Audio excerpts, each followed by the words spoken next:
बोलता नाही येत ना?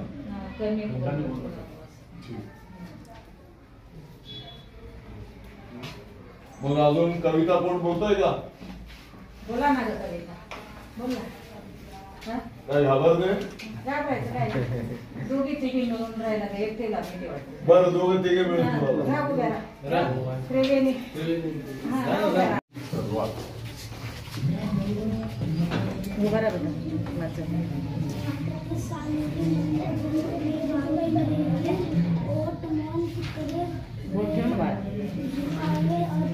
कधी बाजारी कधी नदीच्या काठी राहिली कधी वा पडक्या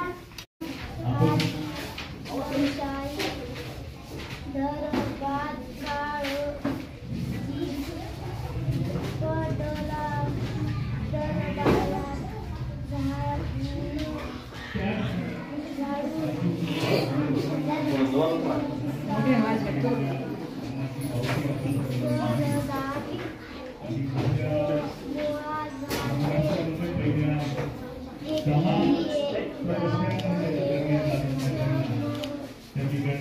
धरतीची आम्ही लेकर भाग्यवान धरतीची आम्ही लेकर.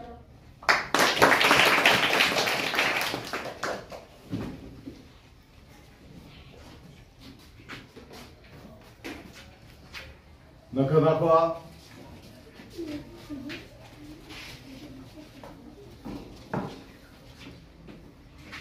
नख कापले पाहिजे ना? हा, उद्या नख कापून द्यायचं. हा, आरोग्याची तपासणी कधी झाली? आणि दररोज 30-31 इतके विद्यार्थी हजर आहेत. माझच का कमी? कार्यक्रमामुळे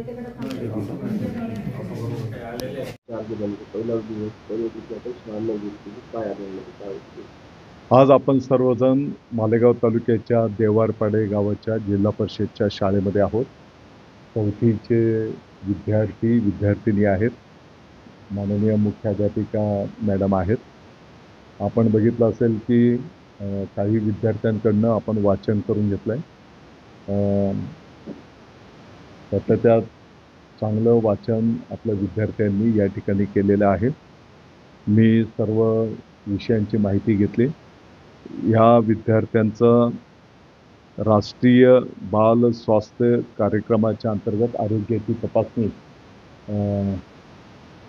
आपल्या दीपावलीच्या पूर्वी झालेली आहे आणि त्याच्यामध्ये जे काही विद्यार्थी या ठिकाणी आढळून आलेले आहेत त्यांना पुढचे उपचार आपल्याला करून घ्यावे लागतील. काही विद्यार्थ्यांना स्वच्छतेच्या संदर्भामध्ये सूचना या ठिकाणी केलेली आहे. त्यात काही सोयी सुविधा आणखी काही अपेक्षित आहेत, गावकऱ्यांनी व्यक्त केलेल्या आहेत. त्या सोयी सुविधा येणाऱ्या काळामध्ये उपलब्ध करून देऊ. जे विद्यार्थी चांगला अभ्यास करतील त्यांचं सर्व गाव कौतुक करणार आहे, त्यांचं अभिनंदन करणार आहे. शिक्षक बंधू भगिनींचं पण ते अभिनंदन करणार आहेत. आणि येणाऱ्या काळामध्ये एक गुणवत्तापूर्ण शिक्षण देण्याचा मानस जो माननीय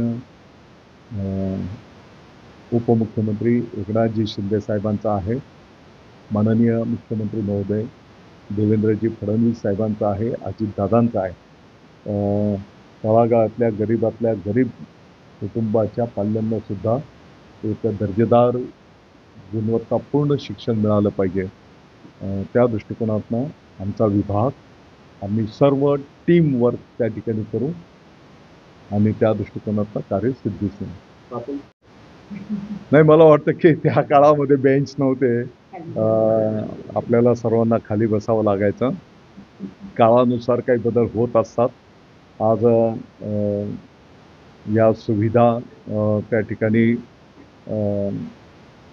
उपलब्ध झालेल्या आहेत. अर्थात जे काही आधुनिक जग आहे त्या जसं काही खाजगी इंग्लिश मिडियमच्या स्कूल असतात, शाळा असतात आणि त्या विद्यार्थ्यांच्या कॉम्पिटिशनमध्ये आपल्याला त्या स्पर्धेमध्ये हे विद्यार्थी न्यायचे आहेत आणि म्हणून येणाऱ्या काळामध्ये त्या सर्व सुविधा आम्ही या गोरगरिबांच्या विद्यार्थ्यांच्यासाठी पण निर्माण करून देऊ.